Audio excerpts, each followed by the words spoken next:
We go. Hey, I'm ready to preach. I've been ready to preach this message for 3 weeks. So I thought about like some cutesy, funny story to start, but I was like, nah, forget it. Let's just jump in. So John chapter 8, if you got a Bible, is where we're going to be. It's going to pop up here on the screen for you. This is a story about Jesus. So we are continuing Live to Love. I'm preaching a message on forgiveness. In fact, it's titled The Force of Forgiveness, which I'll kind of explain as we get into it. But we'll start in John chapter 8, verse 1. It says this: Jesus returned to the Mount of Olives. So pause, Mount of Olives, okay? It's on the eastern side of Jerusalem. So if you kind of ever seen one of those famous pictures of Jerusalem with the Dome of the Rock and the temple, it's looking westward into the city. So Jesus returned to the Mount of Olives, okay? So he's perched up on this hill, and it says, but early the next morning, he was back again at the temple. A crowd soon gathered, and he sat down and taught them. As he was speaking, the teachers of religious law and the Pharisees brought a woman who had been caught in the act of adultery, and they put her in front of the crowd. And then they asked this, "Teacher," they said to Jesus, "this woman was caught in the act of adultery, and the law of Moses says to stone her. What do you say?" They were trying to trap him into saying something they could use against him, but Jesus stooped down and wrote in the dust with his finger. Now, I'm going to pause here again because I got to do some explaining. You see, Jesus was caught in this middle of a situation, okay? He went to the temple. Now, I guess if you backtrack a little bit, who was Jesus at this point? At this point, he was still kind of leading his small group of followers. But rumors began to surface that this guy could be the Messiah. In fact, in John chapter 7, John writes that the city of Jerusalem was buzzing that Jesus, maybe the Messiah, had come to Jerusalem. And so people were wanting to hear, who was this guy?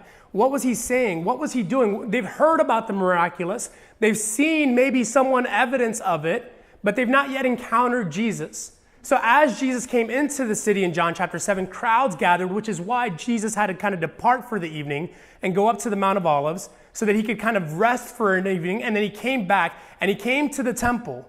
And as he sat at the temple, crowds again kind of gathered around him to hear him teach, to hear about this man, to see him face to face, to get an understanding of who this guy actually is. And in the midst of that situation, the Pharisees and the religious leaders bring to Jesus a woman who was supposedly caught in the act of adultery, okay? And they bring her to Jesus. They throw her in front of this crowd. They place her in front of Jesus. And then they say to him, hey, Jesus, here's what happened to this woman. Here's what we saw. Here's what we observed. Now, how'd they catch her in adultery? Who knows? Why they caught her in the act of adultery? Who knows? Whose business was it? Somehow they found this woman. Somehow they were aware that something right wasn't going on. And they decided to bring her to Jesus. But here's the funny thing. They knew what they were supposed to do. It says, the law of Moses says to stone her. And they were right. Deuteronomy talked about that. In fact, they weren't just supposed to stone her. They were supposed to stone the guy that she was having the adulterous relationship with. And so it wasn't really about this guy or this situation.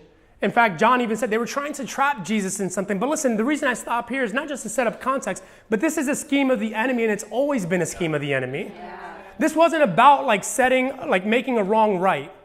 This wasn't about confronting someone's sinful behavior. This wasn't about hey, look, we don't know what to do, Jesus. What should we do with her? This was an act of public humiliation. This was an act about shaming her. This was an act about destroying anything that she had amassed, destroying any sort of reputation that she had. And that's always been and will always be a scheme of the enemy. And you know exactly what that feels like. Because you've done wrong, because you've been in a situation that maybe you're not very proud of, because you've made mistakes, because you've willfully chosen to do something that you knew wasn't the right thing to do. And then what does the enemy do? He comes in and he says, boom, look at what we did. We caught you. Here's what we can do. What should we do to this person? Let's humiliate them publicly. Let's get them out in the light. Let's not just make it real, hey, you did something wrong. It's no, everyone needs to work. We're going to put you on blast. And this very real enemy he doesn't care about your well-being. He only cares about destroying you. And he cares about destroying you to the point where you feel like he just throws you down on the ground and he beats you down and beats you down and beats you down so that you can never rise to fulfill the purposes and the plan that God has for your life. Yeah. And that's literally what's happening in this situation. They bring her, they know what to do. They have no intent about that. They could have done what they needed to do within the bounds that God had provided, but it wasn't about that. It was about humiliating her and entrapping Jesus into something that maybe they could use against them. And so it goes on. It says this, they kept demanding an answer. So Jesus, he stood up again and said, all right, but let the one who has never sinned throw the first stone. Then he stooped down again and wrote in the dust. When the accusers heard this, they slipped away one by one, beginning with the oldest, until only Jesus was left in the middle of the crowd with the woman. Then Jesus stood up again and said to the woman, where are your accusers? Didn't even one of them condemn you? No, Lord, she said. And Jesus said this, neither do I. Go and sin no more. Let me pray. Father, as we begin this word this morning, Lord, I pray for, God, I pray for a boldness. I pray for a conviction, Lord. I pray for a freedom.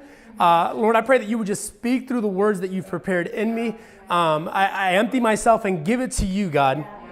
And so, Lord, I pray that this word would be a reflection of your heart, of your nature, and of your character, Lord, and that we would be responsive to that. In Jesus' name I pray.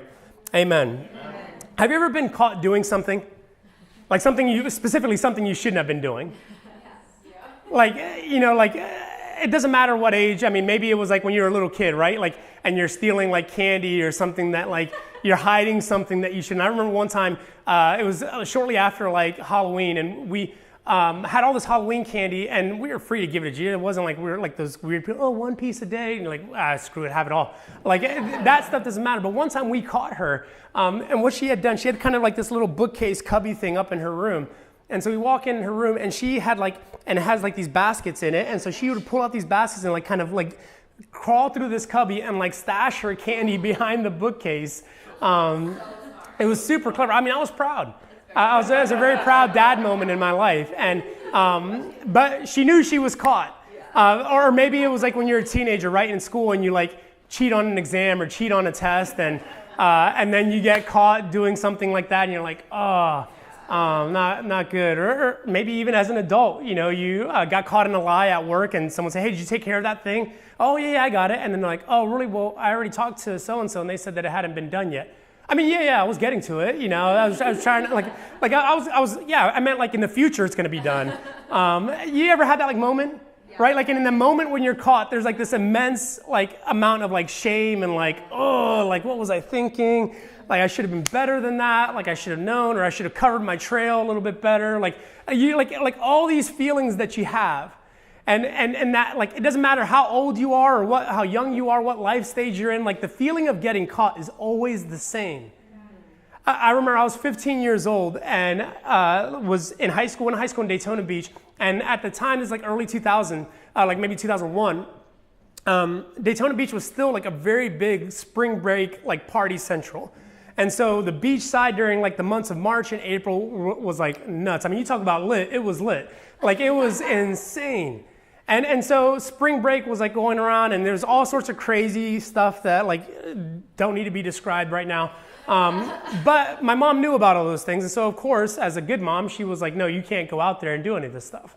And so I'm like, well, all right, fine, I'll go to bed. And so I was like, I'm gonna sneak out.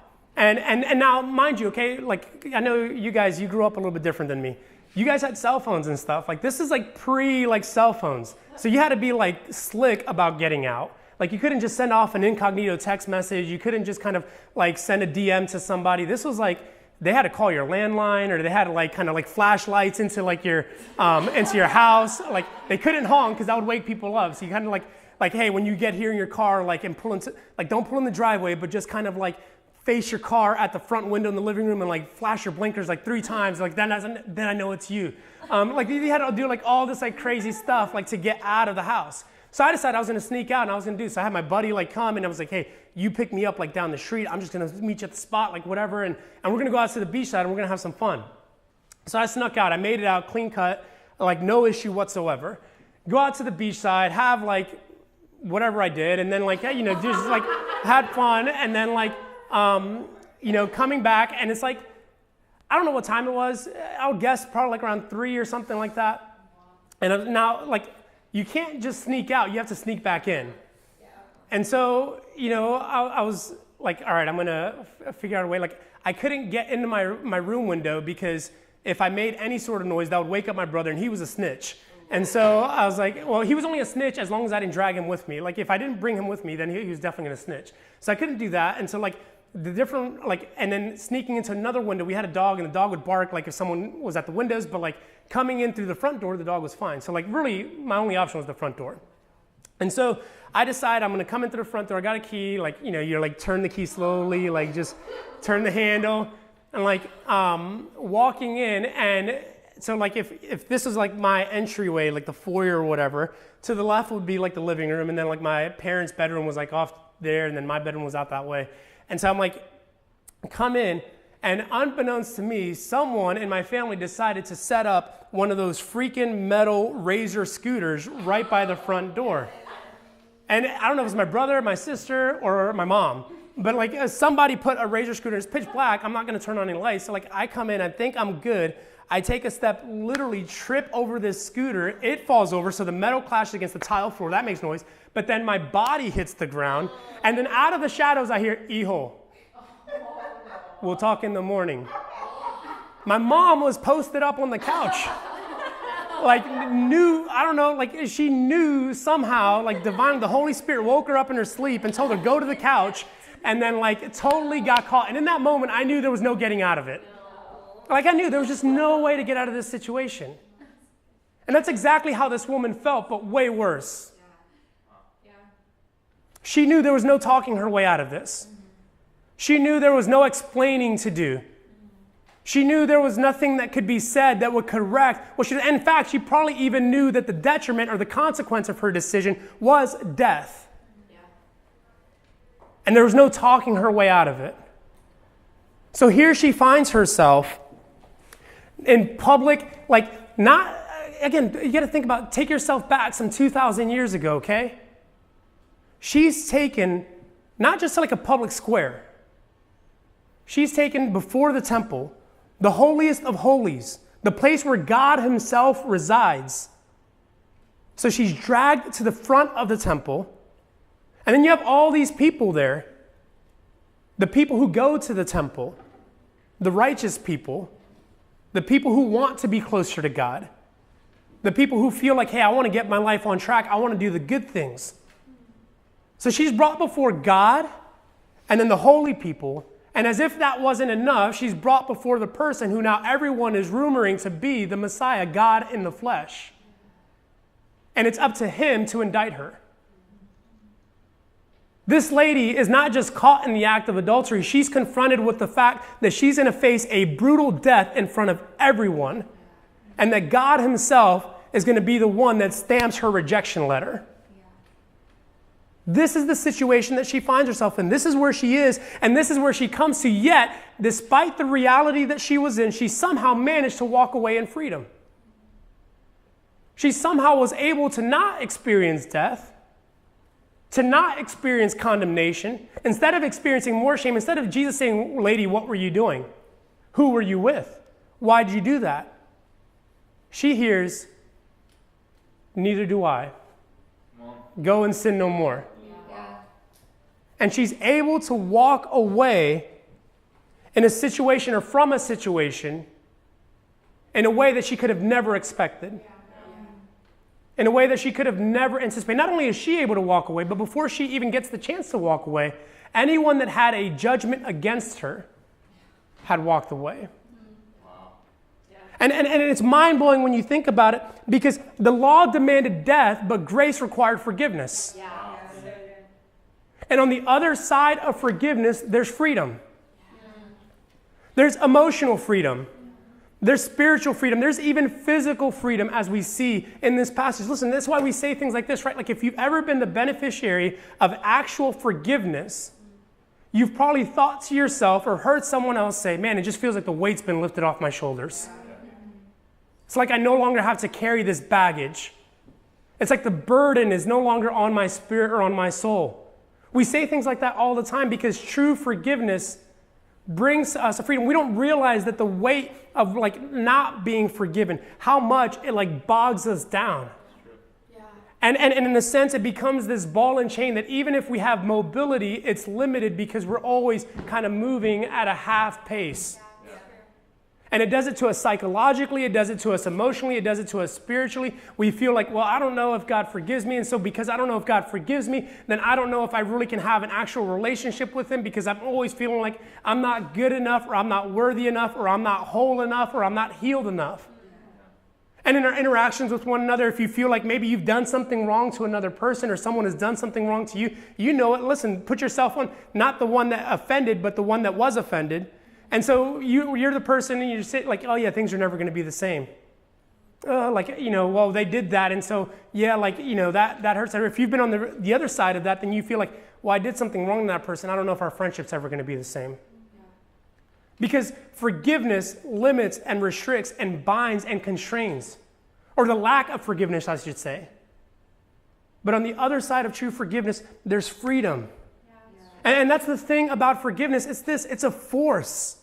Like, I think sometimes we look at forgiveness as such a passive thing, but as I was preparing for this message several weeks ago and thinking through like this text and what happens, to me it became obvious, like this is a force. Yeah. Like this isn't some sort of like casual, like, oh, okay, yeah, I forgive you. Whew, good. This thing moves. Yeah. This thing pushes, this thing lives, this thing does, forgiveness is all of this stuff. In fact, in this passage, I actually think there's some metaphors that we see between the physical movements of people and the characters in the story, the way they move, how they move, that serve as a metaphor for what forgiveness actually does in real life. And so what I want to do with you is I want to share some of these things, but here's the thing, because it's going to be critical that you not just like write these down, but that you actually live this. Because here's the thing, we're in a relationship series, right? We're talking about above all else, and relationships in the sense that like it requires love. Yeah. Love above all else, right? And if we're talking about loving above all else, it means that you're going to have to engage in a relationship, because there is no relationship apart from love. And if you're engaged in a relationship, then you know that inevitably a relationship at some point is going to go bad. It's not if, but when. Somebody at some point is going to be offended. Somebody at some point is going to feel hurt. Somebody at some point is going to feel like someone didn't care for them the way they were supposed to. Whether that's a romantic relationship, whether that's a friendship, whether that's a family relationship, any place that relationship exists, offense will happen. You can mark it down. And so the question is, what do you do with it? How do you respond to that? How do you move? Because love absolutely requires forgiveness. Yeah. If we're ever going to be a community or a people that's known for our love, then it's going to require that we demonstrate and show and exhibit forgiveness to the best of our ability as often as it takes. Yeah. If you're ever going to be the type of person that lives your life following Jesus the way Jesus lived his life, then it's going to require that you show forgiveness, because that's exactly what Jesus has done for you. There's no like, well, maybe, or well, at this point or at that point, maybe down the road, I'll get to that. Because that's not how Jesus has treated you. That's not how Jesus has engaged you. That's not what Jesus did in this situation. I mean, it's not easy, but it's completely necessary. Because when I think about the church 30 years from now, like 35, 40 years from now, like at some point in that range, my belief and my expectation is that I will be transitioning out. And so if I transition out, what type of place do I want to hand off to somebody else? And I think about a community that I want to hand off that is marked by its forgiveness. Yeah. Where like someone shows up and someone does something wrong, and we say, you know what? We don't have all the answers. We know like this has got to change, but and maybe we'll figure that out, but we'll do it together because I can forgive you in the meantime. I can walk through this with you even though I don't like it, even though it hurt me. Yeah. Because that's what Jesus did with me. Wow. And when I think of that space, I realize this is what we have to do today, because the moment when forgiveness stops flowing, life stops flourishing. Yeah. Wow, that's good. When forgiveness stops flowing, life stops flourishing. Listen, the moment this stops, so does this. You can't have life apart from forgiveness. That's why Jesus had to die for you. And we can't have life apart from relinquishing or offering forgiveness to others. You know, I've heard it said that like withholding forgiveness is like drinking poison and expecting the other person to die. It just becomes this like embitterment in our soul. And so these things that I'm about to share with you, I want you to know it's not just like good notes or like a rhymey thing or a gimmicky thing, but it's a necessary thing. It's something that absolutely transforms the way you live, the way you interact, and ultimately the way you love. And so here they are. I'll give them to you quickly, kind of talk about them, and then I'll issue you a challenge to end. Okay? Forgiveness does three things in this passage. It stoops down, it pushes out, and it lifts up. It stoops down, it pushes out, and it lifts up. It says when the woman was thrown, or when the woman was placed in front of the crowd, Jesus stooped down. Now, I imagine in this type of setting that this woman who was caught in the act of adultery probably wasn't treated very kindly. She probably wasn't treated with any sort of gentleness. I imagine this lady was brought and dragged and then tossed like a carcass or a piece of meat to a set of wolves so they could just stand back and observe. And Jesus' response wasn't to question, wasn't to ask, wasn't to interrogate, wasn't to judge, wasn't to condemn. His response was simply this. And he got face-to-face eye contact on her level to level with her, to communicate that he understood. You see, when you stoop down, what you're doing is you're acknowledging that maybe you're just 2 or 3 decisions away yourself from being in that situation. That this very easily could be you. And so you're saying, listen, I'm a human just like you.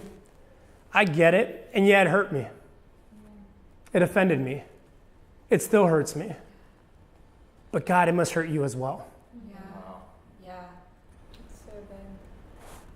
This probably isn't where you wanted to find yourself. Without engaging the critic, without like worrying about what was said, Jesus just stooped down on her level. They demanded an answer. He stood back up, gave the answer, and got back down. Forgiveness has this force to just say, you know what, I see where you're at. Because I think the thing about it is like when we withhold forgiveness, we're looking at it from this position. Wow. Yeah. I'm never going to be that. Yeah. I would have never done that. Yeah. But when we offer forgiveness, we're coming down and saying, yeah, I've been there. Yeah. In fact, if I'm not careful, I'll fall myself back there again. Yeah. He stooped down. Forgiveness pushes out. It pushes out. Notice the critics, like they were just, boom, one by one. Shame, get out of here. Humiliation, get out of here. Condemnation, go. Yeah, it's good. Like forgiveness just pushed out the critic, pushed out the person who was saying, hey, you're not good enough. Hey, you're not worthy. Hey, you're not strong enough. Hey, you're not whole. Hey, you messed up too much. Forgiveness just started pushing these people out one by one by one. Yeah. Jesus didn't have to say a word. He didn't have to do anything negative or harmful or dangerous. He just said, here, boom, this is what happens. When I start extending forgiveness, all of a sudden it's pushing all this stuff out. The voice that demands some sort of consequence, the voice that demands some sort of justice, all of that stuff moves out the way. You know what it means? Because here's the thing. It doesn't mean that like wrong actions or wrong behaviors or wrong intent shouldn't go or should go unpunished. But the person who forgives recognizes it's not my job to bring the punishment. It's not my responsibility to demand a consequence. You see, forgiveness has ultimately the understanding that God is sovereign, that God is just, and that in His time and in His way, justice will be served. But whose responsibility is that? It's God's, not ours. God says, you let me take care of the consequence, you let me take care of the judgment, you take care of the forgiveness. And sometimes we misidentify our role, we misidentify maybe even our identity, which is why we refuse to offer forgiveness, because we think, again, standing from up here, I'm God. And you know what? You deserve to get. Jesus didn't say, listen, okay, well, let's stone her first and then I'll forgive her. Let's punish her first and then maybe we'll talk about this forgiveness idea. And yet that's what we do, isn't it? Well, you've not suffered enough. You've not struggled enough. You're not sorry enough. I don't see you crying enough. You've not been apologetic to me on Instagram, and I saw it on Snapchat, but not on Facebook, and so I don't know if you really mean it. Like, that's how we act. But Jesus didn't act that way. He pushed out the demands. He pushed out the associations with the accusers, because that's what forgiveness is. Lastly, it lifts up. By the end of this story, it says he stood up to engage in a conversation with her. So the woman who had offended, the one who had offended, had been lifted, and she was free to walk. She was free to move away. But it wasn't just about the one, it wasn't just about the offender, but it was about the offended, because listen, Jesus walked away too. Yeah, that's good. Wow. That's really good. Yeah. Jesus stood up and he was able to walk away. Yeah. He was able to give her a charge, go and sin no more. Yeah. But he didn't keep a rule book by her life and say, okay, let me follow along and see if you're going to do this again. So the one who offended was lifted up and able to walk away. But the one who granted forgiveness is also lifted up. Yeah. You see, this is the thing we don't talk about, or that we don't really recognize, is that, again, it's not just like the weight of a lack of forgiveness that we feel, but it's the weight of that comes from a lack of offering forgiveness that we feel. And so you may be wrestling with an aspect of forgiveness, and in your mind you think, well, I know I'm forgiven, and God's like, no, it's not about you being forgiven, it's about you withholding forgiveness. Yeah. And so there may be somebody that you've withhold. It might be a dad, it might be a mom, it might be a sibling, it might be a coworker, it might be a friend. But you've opted to withhold forgiveness in some aspect. And what you don't realize in the process is actually kept you down here, not in a stooped position, but in a grounded position. Yeah. And God's saying, man, just give it to them so I can lift you up so that you can walk away. So you can walk away in freedom, so that you can experience this picture and this reality that I want to provide for you. But as long as you hold on to this, there's nothing that I can do for you. And so the question then becomes, if we know all this is true, why don't we do it? Right? Because I think we would all say, yeah, that's true. I get that. I see that. Or I've experienced that. I understand that. Cognitively, it makes sense. Functionally, maybe not. And so, what is it? Why is it that if all this is true about forgiveness, that why don't we grant it? If all this is true about, Jesus' example, why don't we live it? Why don't we share it? Why don't we provide it to other people? And it's something that you have to ask in a person. If all this is true about forgiveness, why don't I forgive other people? You want to know the answer? The answer why I don't forgive? The answer why you don't forgive? It's this. That's it. You're too proud. You think you're better than the one who's created the offense? You think that you're smarter? You think that maybe you're more gifted or more skilled, or that you don't need them, so you can just move on from them without ever having to offer forgiveness? The other thing that's not spoken about when it comes to pride and forgiveness is power.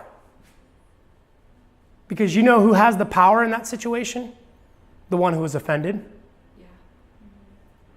The person who offended you can't say, okay, I got your forgiveness.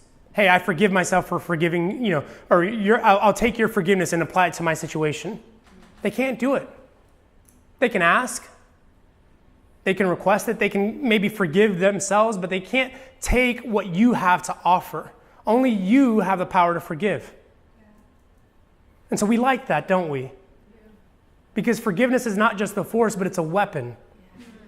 Good. And it's a weapon that can do good, but like any other weapon, it can do quite a bit of harm. And so if we yield that weapon and choose, okay, well, I'm gonna use this weapon for the benefit of others, and I'm gonna release this weapon of forgiveness, then it's a good thing, it's the right thing, we know what to do. But sometimes our pride just says, no, you've got the power. They hurt you. They use their power to wrong you. So why would you use your power to free them? And so we hold on to it. And we keep it to ourselves. And the thing about that is that, listen, because this kind of mindset comes into every single person's, like comes into every relationship at play at some point or another. And if you've ever felt that way, or maybe that's where you're at today, then I've got just one more thing I want to share with you. And it comes from the words of Jesus. And here's what he said. If you forgive those who sin against you, your heavenly Father will forgive you. But if you refuse to forgive others, your Father will not forgive your sins. But if you refuse to forgive others, your Father will not forgive your sins. I don't use this as like a manipulative scare tactic. To be totally transparent with you, I really don't even know what the fullness of this means. But what I do know is I don't want to find out. I'm not trying to play this game of Russian roulette with God. Well, maybe if I forgive them and then don't forgive them and see if he just spins the bullet and maybe it won't hit me.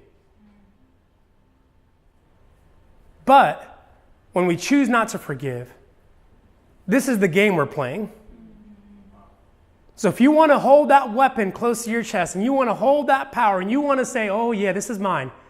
You hurt me, I'm going to play a game with you and I'm going to withhold the thing that will free you because I got a bigger game to play. And I don't think you're going to like this one as much as the one you're playing right now. And some stern words, but these are the words Jesus himself spoke. Now I'm going to not soften it, but frame it. Because there's some really hurtful things that people have done to our lives. Maybe there's abuse. Maybe there's some things that have been spoken or said about you or to you that no person on earth deserves to hear. Maybe you were treated away unjustly, in an undignified manner, treated objectively from a male or from a female. Those things are hard to forgive. Extremely hard to forgive. And so I don't make light of that stuff. But I know that God, like I said earlier, has freedom for you on the other side of that forgiveness. The forgiveness is not just, or the freedom is not just to the offender, but to the offended. And so what I want to do this morning is we kind of close, is I want to issue a challenge. And I want you to press in and to search and to see and to discover if there's any sort of unforgiveness within you. And maybe there's a person you're going to have to call. Maybe there's a person you're going to have to write a letter to or an email to. I don't know what the outcome of this is going to be. But it would be foolish of us to wrap up this message and not press into this area and say, okay, God, who do I need to forgive? Yeah. And my hope and my prayer is that you'll do that this week. You've already lived long enough in this bondage. Why would you choose to live longer than the next 5 days in it? And so I'm going to play some music. I'm going to give you just kind of a moment to pray, and then I'm going to close us like in a prayer after that. But I want you to know this: if there's something there, let's deal with it. Let's address it. Chris and I are here to help. You know, we're here to support you, to encourage you, and to lead you in this to the best of our ability. And if there's not, I'm not suggesting that everyone has someone they need to forgive. If there's not, then God bless you. Pray and use this time to say, God, how do I instill this in me as a mindset, as just kind of like an autopilot, that this is what I do and this is who I become. Yeah. Okay? So I'll play some music. You guys just there in your seats can kind of just reflect and just think about, you know, what God wants to speak to you during this time.